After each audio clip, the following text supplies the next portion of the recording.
grâce de Jésus notre Seigneur, l'amour de Dieu le Père et la communion de l'Esprit Saint soient toujours avec vous. Et avec votre esprit. Chers frères, chères sœurs, aujourd'hui, nous commençons le premier dimanche de Carême et ainsi nous entrons dans la première semaine du temps de Carême. Nous voulons parcourir cette période avec Jésus en revivant les moments forts de sa passion pour avoir part avec lui à la joie de sa résurrection. Au début donc de cette célébration, tournons-nous résolument vers lui, préparons-nous et disposons nos cœurs à accueillir sa miséricorde en reconnaissant que nous sommes pécheurs. Lecture de la lettre de Saint Paul, apôtre aux Romains, chapitre 10, versets 8 à 13.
Acclamons la parole de Dieu.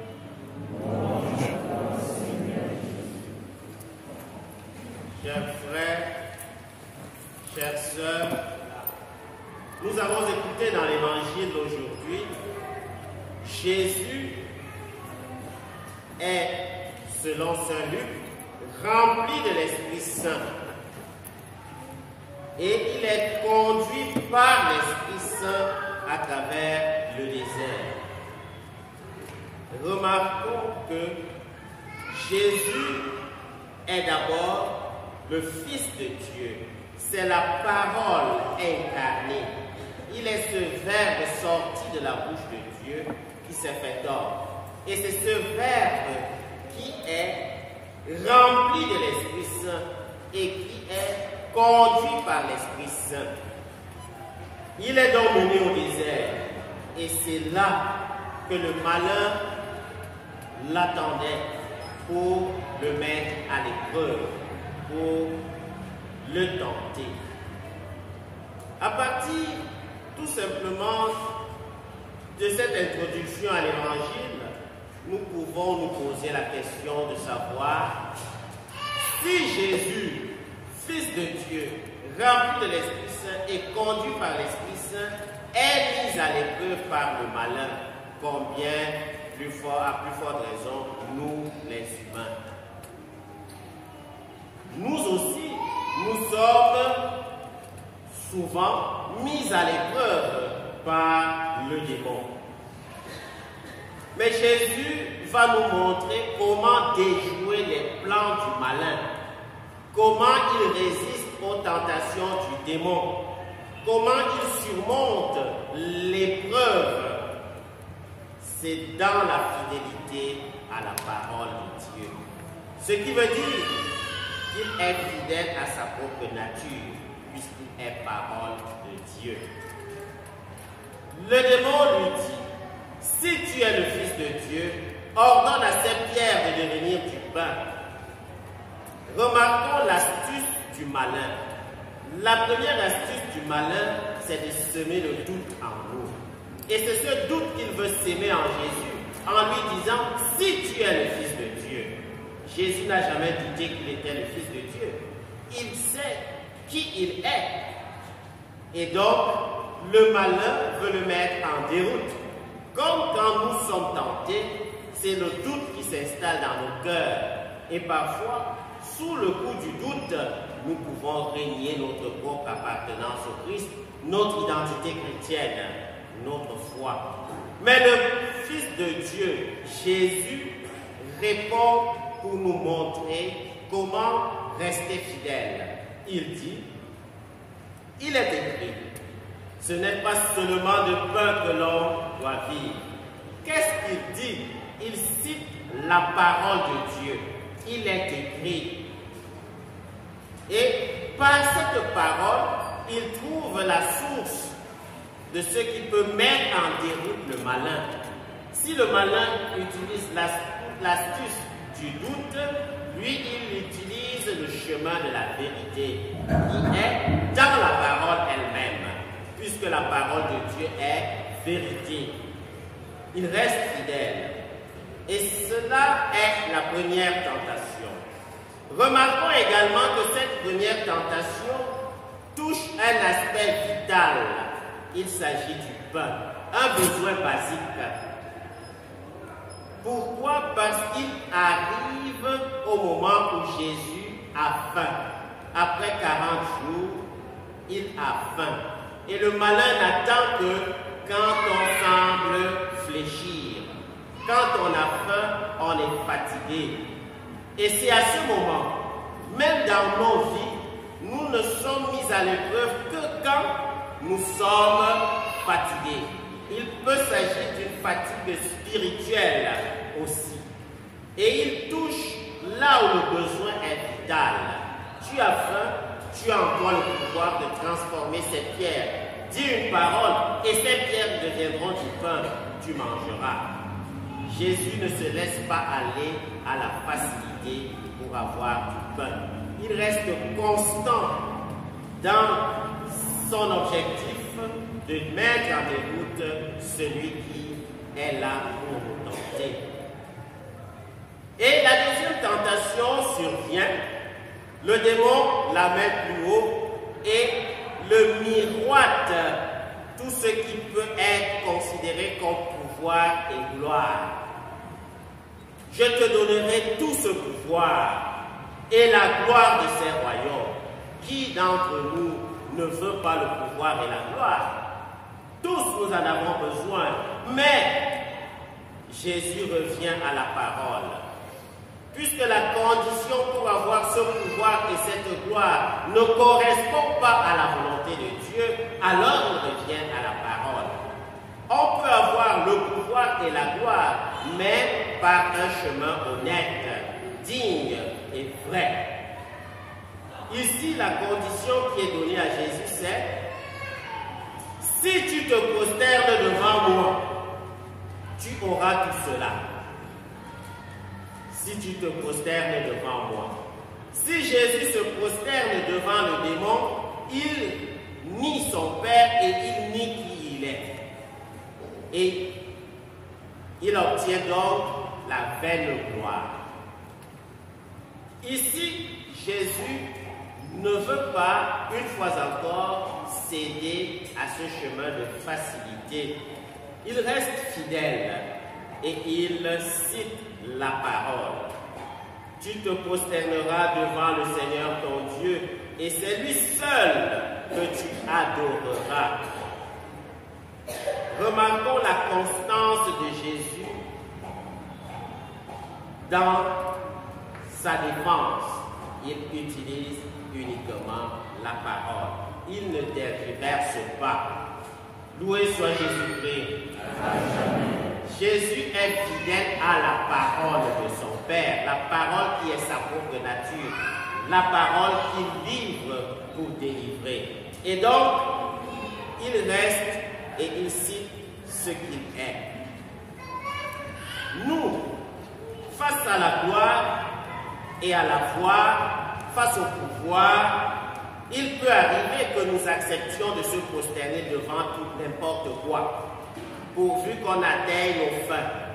Jésus nous dit non, ce n'est pas le chemin. Il suffit de rester fidèle, le regard fixé sur l'objectif qui est le salut final pour comprendre quel chemin nous devons emprunter. Jésus lui-même, qui est le chemin, qui est la vérité et qui est la vie. La troisième tentation, le démon revient et trouve une autre astuce en lui disant: si tu es le Fils de Dieu, jette-toi en bas, car il est écrit, il donnera pour toi à ses anges l'ordre de Dieu garder. Remarquons ici que le démon, au début, a voulu semer le doute en Jésus, en lui faisant savoir qu'il a en lui un pouvoir. Jésus n'a pas exécuté ce que le démon demandait, qu'il dise une parole et les pierres deviendraient du pain. La deuxième tentation, il a miroité le pouvoir et la gloire. Ici, il vient dans le retranchement de Jésus. Il cite aussi la parole à Jésus. Il s'est rendu compte que Jésus est fidèle à la parole. Et alors, il veut utiliser les armes de Jésus pour le mettre à l'épreuve et pouvoir le vaincre. C'est l'instabilité et l'inconstance du malheur qui utilise tout pour pouvoir faucher l'autre. Il cite ici la parole. Cette parole, c'est une parole du psaume. Si tu es le Fils de Dieu, jette-toi. Il donnera pour toi à ses anges l'ordre de te garder. Ils te porteront, etc. Mais Jésus est fidèle. Il ne change pas de cap. Il reprend la parole et cite la parole.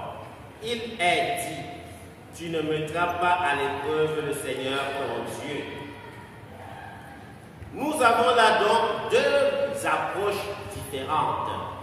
L'approche du malin, dans son inconstance, utilisant toutes les possibilités pour nous mettre à l'épreuve, et l'approche de Jésus, qui est constant dans la parole de Dieu, source de vie, chemin de vérité, source de libération.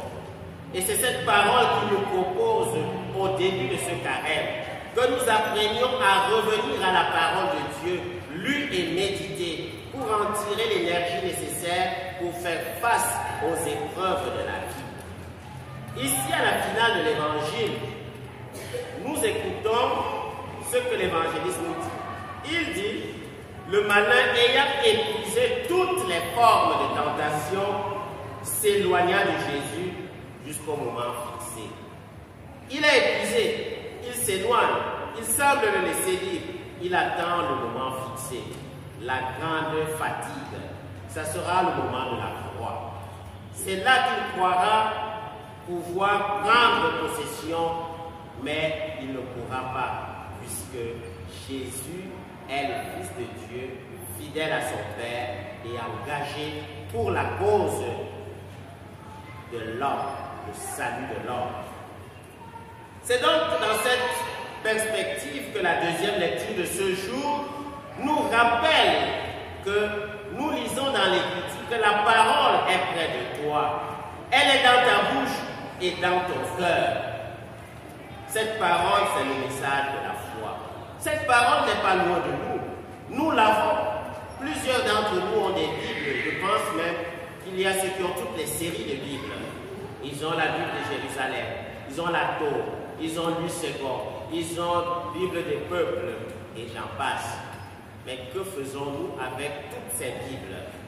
Prenons-nous un peu de temps pour lire, se laisser édifier. et se laisser armer par cette parole.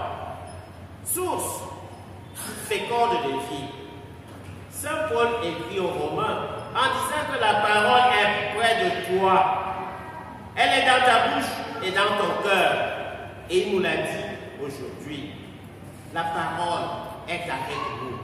Que faisons-nous de la parole?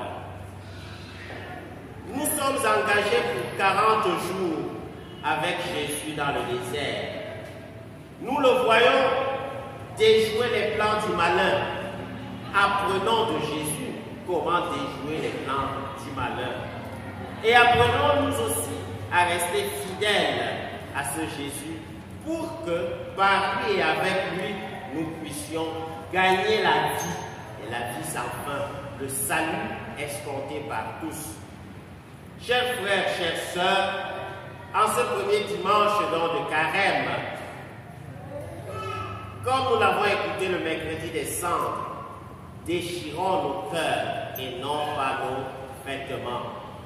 Faisons-nous violence, bousculons nos habitudes pour trouver le temps pour Dieu. Et c'est ce temps pour Dieu, le temps avec Dieu, qui sera le temps de notre salut. Nous sommes trop chargés à longueur de journée. Nous avons beaucoup d'occupations, mais quel espace pour Dieu? Le carême est donc un temps où nous avons besoin de revenir vers Dieu. Revenez vers le Seigneur de cœur et d'âme, disent les prophètes. Revenons vers Dieu, fréquentons sa présence dans les Écritures, accueillons-le dans les sacrements et essayons de bousculer nos habitudes pour nous conformer à sa volonté en essayant à faire le bien, en étant bon et généreux. Ainsi notre regard va se convertir, notre cœur se disposera à être plus humain et nous serons semblables à notre Dieu, sensibles à la misère des autres, sensibles à la souffrance qui est autour de nous, sensibles à nos propres faiblesses pour nous laisser réconforter par celui qui est fort, Dieu lui-même en son Fils Jésus. Le Seigneur soit avec vous. Et avec votre esprit.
cette Eucharistie, Seigneur, nous commençons notre marche vers Pâques. Fais que nos cœurs correspondent vraiment à nos offrandes par Jésus, le Christ, notre Seigneur. Amen. Le Seigneur soit avec vous. Et avec votre esprit. Élevons notre cœur. Nous le tournons vers le Seigneur. Rendons grâce au Seigneur, notre Dieu. Cela est juste et bon. Vraiment, il est juste et bon de te rendre gloire, de t'offrir notre action de grâce toujours et en tout lieu, à toi, Père très saint, Dieu éternel et tout-puissant, par le Christ notre Seigneur. En jeûnant 40 jours au désert, il consacra le temps du carême. Lorsqu'il déjouait les pièges du tentateur, il nous apprenait à résister au péché. Pour célébrer d'un cœur pur le mystère pascal et parvenir enfin à la Pâque éternelle. C'est pourquoi, avec tous les anges et tous les saints, nous chantons l'hymne de ta gloire et nous proclamons.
Heureux les invités au repas du Seigneur.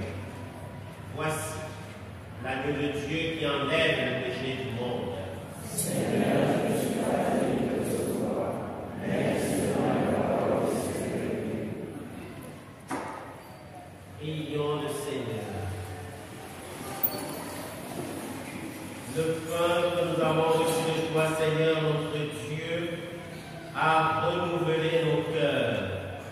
Il nourrit la foi, fait grandir l'espérance et donne la force d'aimer.